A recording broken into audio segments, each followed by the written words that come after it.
Nungsi nangbu fangamda lairamlenbu panglabi thamoi kaina hankhrabi nangbu ningsing khubam ama phawba saba ngamlaroidra. Numidang wairam aduda loya mayumda halagle makhuttasu polythene bag ama pairi magi ka hek yobaga naubi dada lae famung aduda famlaga warubagi sur achauba mohontoe. Ha wai se pamabu yengo dadana leriba potse mon manak aduda mana leirakpa fanek fi ado lawthoklaga thami bakcharani yam phajare. Layagi napa dudadi tari tanu mahakna nokna harauna mabu yeng khumlakpagom. Dada nangse amuksu yam phatengo aise nuksibasu muksabi nuksidabasu muksai. Tanu sakfam yam thuna nungaitaba sakfamda hongkre. Dada aikoini di mapoksimagi leiminau tamlamdre ko phatte dei sor. Dada nangna soidana aigi mihat pase puthorau ko. Mitbang adudagi mami sami ipakta kongol na taurambadagi mikup amada kaikhibagum mangkre tanugi nuksiba sakfam loyagi mitbang adudagi. Loya amuk penda nang amuk kadayda chatlage aina nangairisi nang kaimta khangdabra. Dada laye nangidamakta dada lay aina soidana mifattado hatkani. Puza mathakta karaklaga thoiba thoiba lao nemta. Loya tapna khumlei ima ngaikho namause masangam draba mali aine hidagam da bizar khige. Puza machagi pakhum ado tapada thamoidu yamna kaire adubu awaba pumba khangjilamnaga makhada aduma kumthakre. Numit mahaksu hokhiduna onkhre ayo yendangan na hoba yenbasingna nungan paujin chenba ado kaya amana nungaiba mapauni kaya amana pendaba nungaitabagi mapauni. Lechil tumba chaba khangdrabani ayuk anganba aduda mangolda famduna lechil leiri ure lapna changlakliba nupi ado rina sumang aduda leplaga dada dada thoiba mapanda thoklaklaga kari haigi bema kari tana seba handak thagi lakliba tangkun nasida honglasi masi haigi lakpani. Hairamlaga kanagi wasutada paithoklaga chatkre thoiba sauningbasu phawi nungaitabasu phawi adubu wa ngangdre lechil mapadu unsilaklaga babong kaino aidi haikre ko ai naugi phiroi lojaba phawba luhongba ngamloina. Thoiba yam sauna adu yaba natene nangi haktakta aikhoigi mathakta mina wa nganghalaba natro sidagi dine aina haiba natana yum masida kana amatana nasagi apamba thabak amata tawba yaroi hairibasini ko. Lechil mapade yenglai thoiba makhatana machagi pakhum tadringai yam thuna gamgam changkre memsa tapna lechilgi manakta famtharaklaga napana hairibasina phaniko macha thoibi ima aisu khangi ai matam kuina mahakaleminaru rehaba adubu inaugi phiroi loidana yumpan ba haibase phasaba thabakti natedana samas asidasu chenadi yema.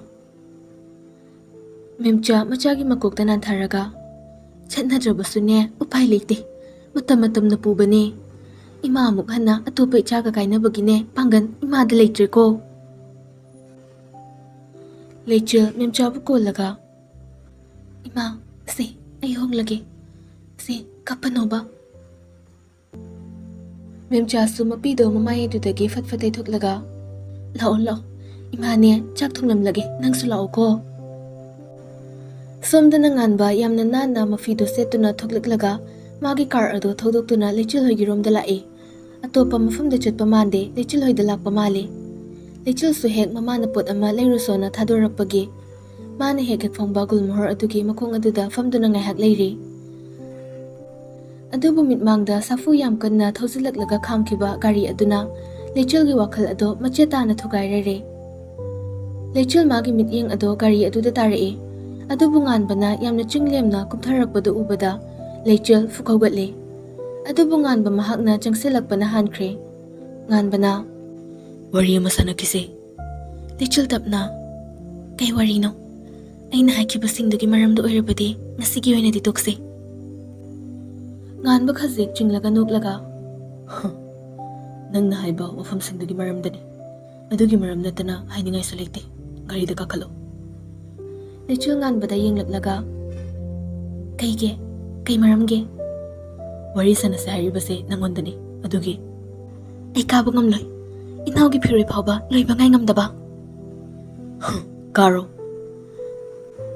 hairaga lechilgi makhotto tapsamlaga magi gari tamna purakle aduga mamanggi thong adu hangdoklaga lechilbu kakhathale masu nakanna duda karaktuna gari du thauba howe nganba tapna wang hangba hore kaigino macha nang nei khoibo mangna basaliba masigi pakhum amade soidana leigani khalle maram mama leiduna tawba natana nangna dumaina kaisu tawram lo haiba aina khangi maram adu khanglaga nang kari tawgi haibano lei maram lei adubo aina nangondade kari maram gi haigani haiso hairoi nganba lechilda haifet yenglaklaga ayeng ekoine na lohonglaba matong yamna ningamna oida macha nang tarakanba nang tarumise nangi imungda machet amakak suklakpada nangi nungsiba phawba kathokpa ngamba aduga aigi suklaklagana aina dum tumina leigadra aduni aina hairu hairise aisu semdokpugi tanja phangbra aina aroiba mikup asida yengi semdoklagana kari kanaba semdoktragana kari aidi nangbu nungsikibasu leite nungsu nungsiroi nganba haifet noklaga loina khanglabani ihari aroi boina nangi chance ma bigi khanbane but nangna yadrabanina aina heng luhonglaba matong toruk khuding makta nangna ibu khamba yaroi aina tawbudaso nangna ibu khamlakpa yaroi nganba gari do among mamai leiraklaga thorakle day 20 ekoini gi luhongba aduga ngasina day 10 nasana khango atubu matam masidi khasik 10 mandro aigi pochaina karamba kanda langani aigi supamde nang supamde aigi yumda awatpa mata leite masi khakta khango lekai gi mangdadi phasabra nangbu ijat leibro ikai bu khangbro lechil handaki wahi adudani thamoi da sokhiba nang haude khupak tuna thazile adugumba wahi do engonda sisna ge khalakano ayeng nangi nanakta leireklasu sisna ba yaroi masimadi nang khangauro ngan banok laga yeng badari lechil gi mayum suyoroduna lechil kum thakre aduga thong ado sabtra amaga loinana gamhaina thinjilamnaga changkre ngan banok laga nangaina kiyamulakedo namithitne yengo ngan ba sugari ado adum thoroduna mayum tana hankre lechil manungda changlaklaga sauna mi ko sita basaradana mana nupani aina nupini sinine memcha machana changlakpoduda hanglae kadai thumdudi lechil pungkaw he kawrure leidi leikhibane haiba ningsinglai nganbagi gari manungda hondoklamlakani lechil khamlae hondo ame karino hondo ame bo somdana thumthakna bangai rakansida lawruso kadai dano nang hondoklamni dubo ma ama leurage fangaroi adani hondo ame do lechil amuk thokre nganba gari do asum thorakpana mahim yoramdaida thum packet ama ni yaurumlibadu ure nganba khasik chinglaga noktuna hondoklamini kai kana ningonda thum packet to ta pairaga gari ki side glass to dagi laktana langthokre numinangi matam yosinkhre lechil makhoi mapa macha wari khanari memchana makhoina haiba matam madudi yosilakadawrene kadai silna ichage onpod ase langgadawribano thoibasu khalle aduga tapna haire ikhoigi yumpham ase khakhlaga lamsingse yolase natchade upayam bata legadaba mande lechil mapagi wado tabada yam thoda haire babong mi ina khunba yumne yumadu da leitaba potkisu leite aduga ai luhongnabagi damakta lam yonbi yaroi ai kemta pudana chatkani memchana adu yaba natene moina phana yamna leirabasu ekoina ngamba kharadi pugadabani punaba phiro sanali kharadi leiredana ohun pot kaina moigi yumda kari chana dorige thoibana chana gira chana roira kharadi pugadabani tanja adudani mapandagi korokpa do yumsibu mi lebibro akhoi police ne thoiba tamna hogat khraga mapanda thoglei Lechilsu loina thoklakli police aduna wahang ama sum hangjaningba somgi ichana leiramba mafam aduda sigi khudobase tarami nahan makhai thenarudabani adubu aikoina khara chingnabadagi ngasise yam kupna thibada phangbani khangbra namta yengbiyuba khudob ado kana amana khangre adubu lechil mahaknadi khangkhrabra mamai mamit ado loina sakchinkhre adubu tamna khumlai khangde police aduna karigumba ningsinglakpa yarukladi aikhoida soidana pau phawbiro thoibana oi sir aikoi soidana phawjarake policing adu so mafam ado thadoktuna chatkhre lechil wakhaldo karidano khangda yamna lupsili chak chaba loiraduna tumnanaba magi kada changnaragle lechil famung aduda longna hibli nganthoi manawda tapna thoibie nang nasingbagi nganbada leirage khallaba maboina kharadi nuksiba phawrure phare tumnaba tawro dudi lechil nakanamada cheplaga leikhre wakhal adudi ngehakta fawba pothadre wakhalda khalli ngasai daramba khudobdo kanagino aibo matuki khudobado kadaida namu ukhreda ningsingnabu hotnari adubu ningsingba ngamkhrabra natraga ngamdrabra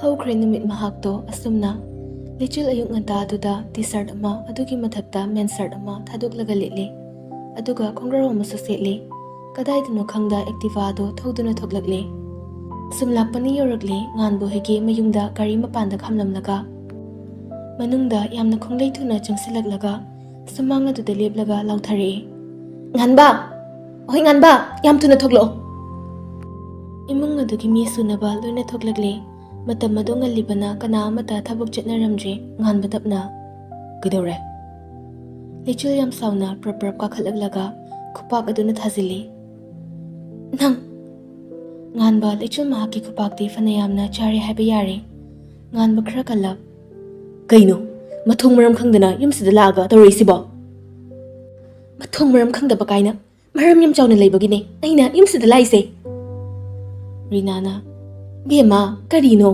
thaksi khasi ama phawba yawda nangni yumasida laklaga tawribase yare nakhoi loina khanglaba ngaktani ahidi noigi yeknabani aduga yeknaba aibu noigi mawoinaba sohnari aduga thanubusu noina nganba nokninglei khupakto prok khuraklaga wa kari nangi damakta khallaga aina nangbu lawgi khanbaniba napaduna yumasida laaga bikhyani budagi aina yaba natro aduga tanuna aikhoina kidawraba noina hatpa inawdo noina hatpa prince layam sauna kaino nangna mathong maram khangdana wa ngangse aikhoise mi hatpani siro nangdunane aikhoidi tawjade khangaba rinana mo nangni yumasida leirakadawribase mathongna susana roidorida ibungo asibu toklasine lechil magi phone do lawthoklaga police call tawsinkre hello police station phone da thamkibaga unsilai praman su phanglaba masida moina fana chena bo hanarabasu chenba yare khangaba nganbada amok unsilaklaga rapis nganba handaki wahidu madi yamna saunilure sachang silaklaga lechil gi makhut ado ta pairaga imunglomda gamgam chingduna pusilaklaga magi ka lechil bo laktani insili aduga thongadulon silaga kare aibu rapis lechil sauna rapis haidana kanada haidorige inawbu nangna hatpa natro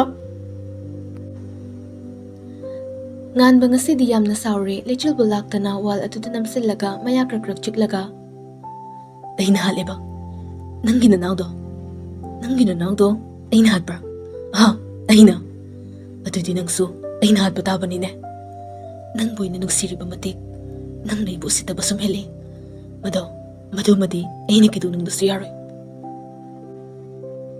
nangna nugsibagi mahini aina fangliba kadai da chatkre nangina khududa sikiba khudobado aigi nawgi manakta fangliba khudobado nangna sikiba duni haba ai chapchana khange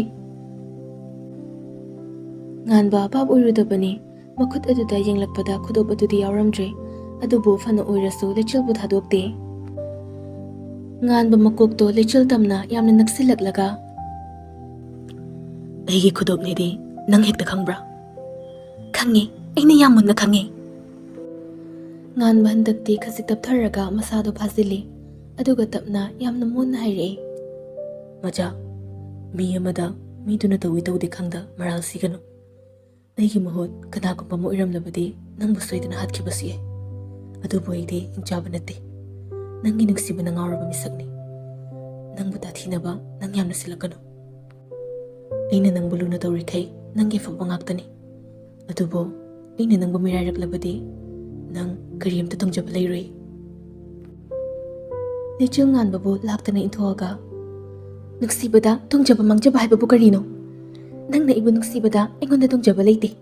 Aduga nangna ibu miraibibadasu aingonda mangjaba kisu leite. Nganba tapna. Macha, nagsiba na mitang hanbani. Nagsiba mana ibu thuna leitaba misag amu ihanbani.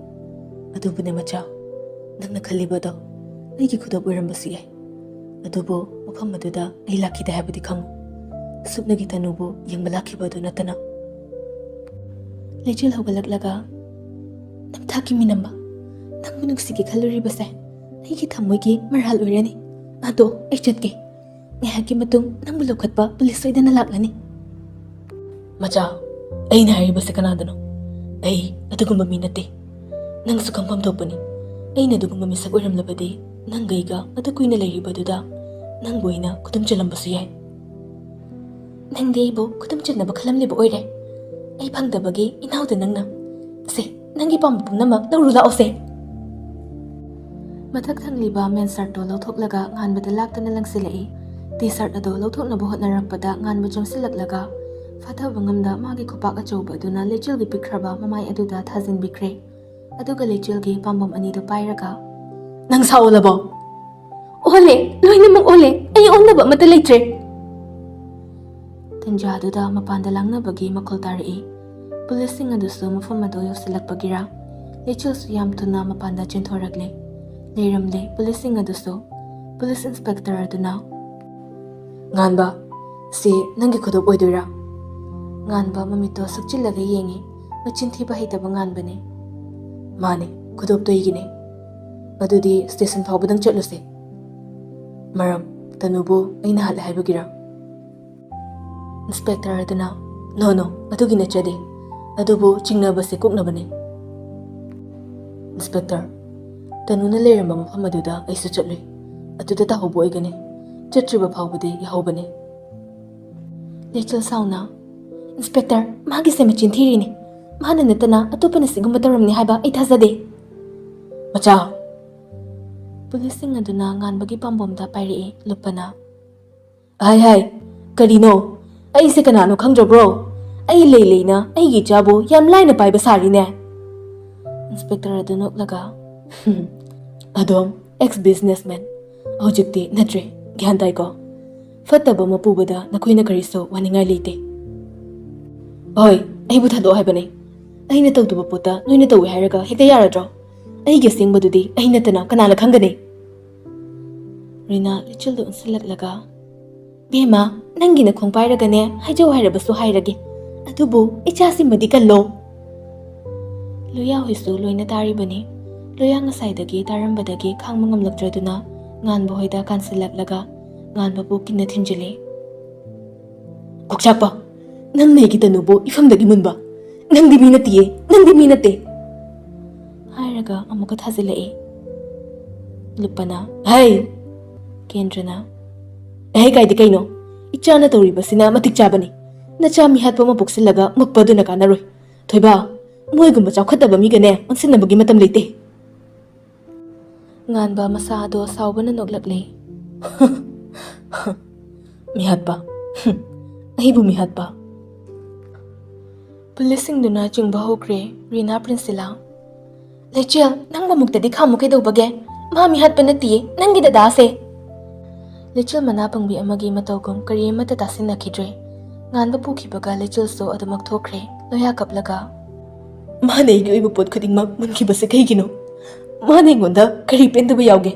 Ai yamna warawe. Puzana. Thoiba yarese khangjada tawrini. Makhoine afaba amata oiroi ko. Nganba sum purakpana station yori. Pulisingduna wafana yamna hangli. Adubu tasengna khangdabana khangde haiba pakhum adudagi hena thokidre. Nganba bolo kapta fuba cheba tawduna asengba haidok hanabu hotne. Nganbana ꯑꯩꯅ ꯈꯪꯗꯦ ꯍꯥꯏꯗꯤ ꯈꯪꯗꯦꯗꯅ ꯇꯥꯍꯧꯕ ꯑꯣꯏꯒꯅꯤ ꯑꯩꯅ ꯐꯅ ꯌꯥꯝꯅ ꯍꯥꯏꯔꯕ ꯅꯠꯇ꯭ꯔꯣ Inspector aduna ising hejilaga. Chesang aduna amu kantharei. ꯍꯥꯏꯌꯨ ꯅꯪ ꯂꯣꯠꯀꯅꯨꯅꯦ ꯁꯤꯔꯒꯦꯔꯣ ꯍꯥꯠꯂꯕꯁꯨ ꯎꯄꯥꯏ ꯂꯩꯇꯦ ꯑꯩ ꯈꯪꯗꯦ ꯇꯥꯍꯧꯕ ꯑꯣꯏꯔꯝꯒꯅꯤ ꯍꯥꯏꯕꯁꯤꯗꯒꯤ ꯀꯔꯤꯁꯨ ꯍꯦꯟꯅ ꯊꯣꯛꯂꯛꯑꯣꯏ Uirerwe khangladuna nganbabu fuba leplaga mapanda thokre. Nganba inay ngakta ngairabani. Nganba yamna sauna machindagi solei. ꯌꯦꯛꯅꯕ ꯇꯥꯕꯅꯤ ꯅꯪꯒ ꯑꯩꯒ ꯑꯩꯈꯣꯏꯅꯤ ꯀꯅꯥꯅ ꯉꯝꯃꯤ ꯍꯥꯏꯕ ꯌꯦꯡꯅꯕ ꯇꯥꯕꯅꯤ ꯑꯩꯁꯨ ꯉꯥꯟꯕꯅꯤꯗꯅ ꯅꯪ ꯈꯛꯇ ꯅꯠꯇꯦ ꯐꯠꯇꯕ ꯍꯩꯕ ꯌꯦꯡꯉꯨ ꯅꯪꯁꯨ ꯉꯁꯤꯗꯒꯤ ꯑꯩꯅ ꯐꯠꯇꯕ ꯑꯩꯒꯤ ꯍꯤꯡꯆꯥꯕꯒꯤ ꯁꯛꯂꯣꯟ Singkre nupa adunaso singkibasu tabani. Magidamakta asuk yamna hotnaduna laklaga. Mana taray miraiba. Mana utingba mawangda otpa. Nganba mahaksu mi oirubana China fawi. Sauba karino khangi. Nungsiba aduna matam kuina magi asauba ado fajinduna lakpani. Adubu ngasidi mapan thokle. Magi asauba yeknarakadawri tamthina. Nungshi Auction kaigadawri.